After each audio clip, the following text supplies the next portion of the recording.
ذرا تصور کریں کہ ایک عالمی جنگ ختم ہو چکی ہے، پوری دنیا جشن منا رہی ہے، لیکن ایک اکیلے سپاہی کے لیے وہ جنگ دہائیوں بعد جا کر ختم ہوتی ہے۔ آج کے اس تفصیلی جائزے میں ہم ایک ایسی ناقابل یقین سچی کہانی پر بات کریں گے جس پر شاید کسی فلم کا گمان ہو۔ یہ ہیرو اونوڈا کی داستان ہے، ایک ایسا شخص جس نے یا تو وقت کو مات دے دی تھی یا شاید وقت نے اسے پیچھے چھوڑ دیا تھا۔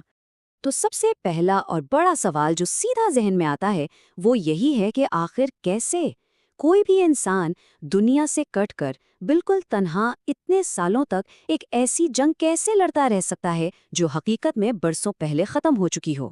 یہ کوئی 1-2 مہینے کی بات نہیں، پوری 3 دہائیوں کا معاملہ ہے جب یہ شخص اپنے ذہن میں بنی ایک خیالی جنگ کے محاذ پر ڈٹا ہوا تھا۔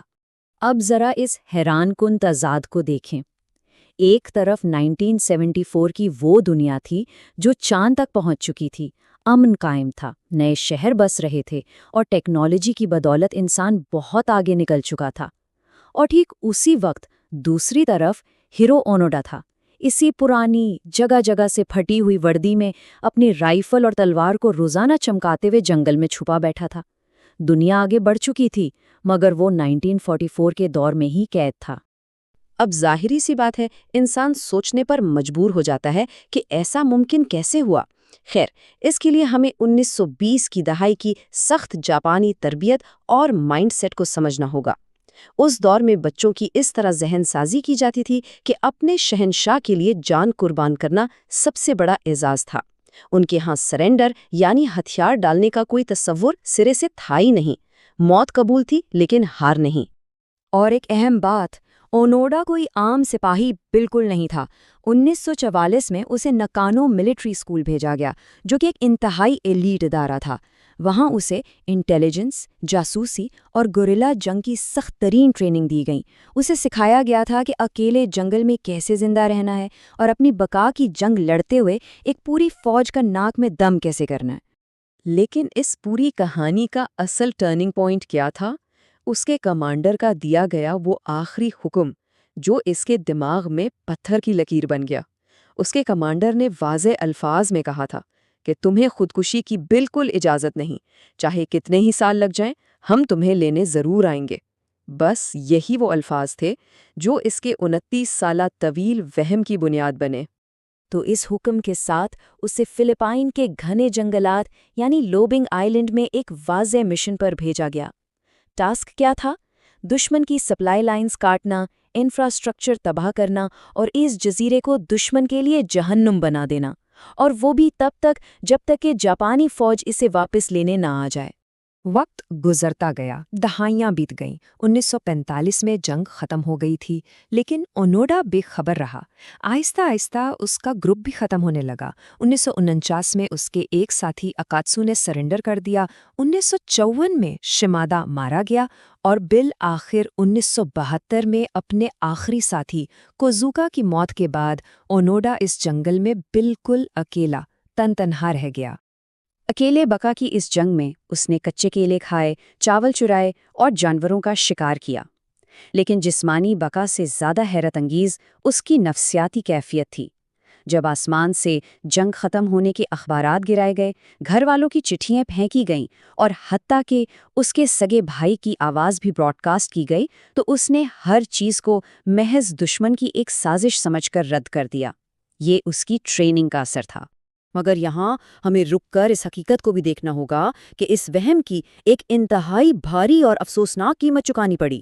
30 یہ ان مقامی فلپائنی شہریوں کی تعداد ہے جنہیں اونوڈا اور اس کے ساتھیوں نے دشمن کے ایجنٹ سمجھ کر مار دیا تھا۔ ان کی نظر میں وہ اب بھی جنگ کے محاذ پر تھے۔ اور صرف یہی نہیں، ان 3 دہائیوں کے دوران انہوں نے اپنی اس خیالی اور تنہا جنگ میں 100 سے زائد مقامی لوگوں کو زخمی بھی کیا۔ یہ اس مسلسل خوف اور غلط فہمی کا ایک انتہائی دل خراش نتیجہ تھا۔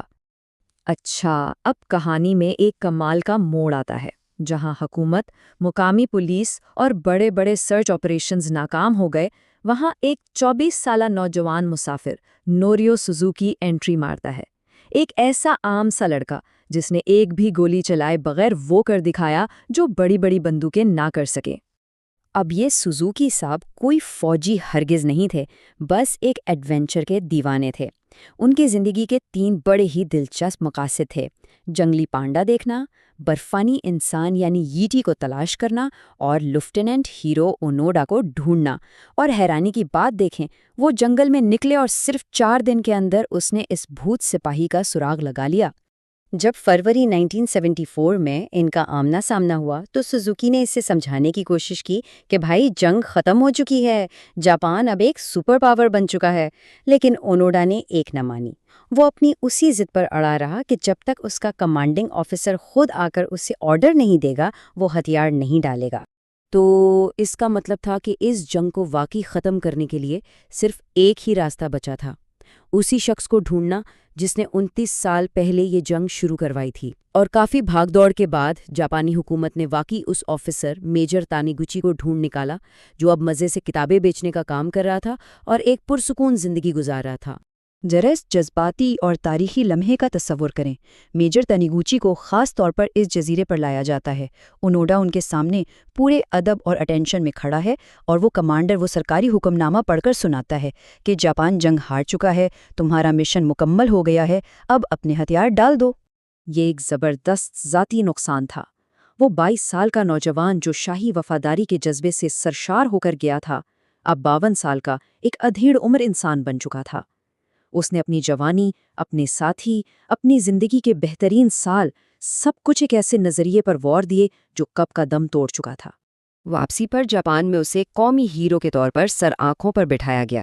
اس نے مقامی لوگوں کی ہلاکتوں پر شدید دکھ کا اظہار بھی کیا، لیکن جس جاپان کے لیے اس نے اپنی زندگی دی وہ اب جدید ٹیکنالوجی اور مغربی کلچر کے رنگ میں رنگ چکا تھا۔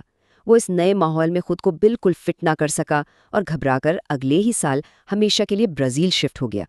مگر ایک بہت ہی خوبصورت بات یہ ہوئی کہ 1996 میں وہ واپس اسی فلپائنی جزیرے پر گیا اور اپنے ماضی کے مداوے کے طور پر اس نے مقامی کمیونٹی کے لیے $10,000 کی خطیر رقم سے ایک اسکالرشپ فنڈ قائم کیا تاکہ جن لوگوں نے اس کے ہاتھوں اپنوں کو کھویا تھا ان کا کسی حد تک تو ازالہ ہو سکے۔ اپنی کتابوں اور انٹرویوز کے ذریعے اپنی یہ حیران کن داستان دنیا کو بتانے کے بعد بالآخر 16 جنوری 2014 کو ہیرو اونوڈا 91 سال کی عمر میں اس دنیا سے رخصت ہو گئے۔ وہ اپنے پیچھے وفاداری، فرض اور ایک طویل وہم کی ایسی کہانی چھوڑ گئے جو شاید صدیوں تک یاد رکھی جائے گی۔ اور اس سارے جائزے کے بعد ہم ایک بہت ہی گہری سوچ کے ساتھ آپ کو چھوڑے جاتے ہیں۔ فرض اور حقیقت کے معنی کیا ہیں؟ بے شک اونوڈا نے تنہائی اور برداشت کی اپنی ذاتی جنگ تو بڑی بہادری سے جیت لی تھی، لیکن کیا وہ واقعی وقت کے خلاف اپنی جنگ ہار گیا تھا؟ اس بارے میں ضرور سوچیے گا۔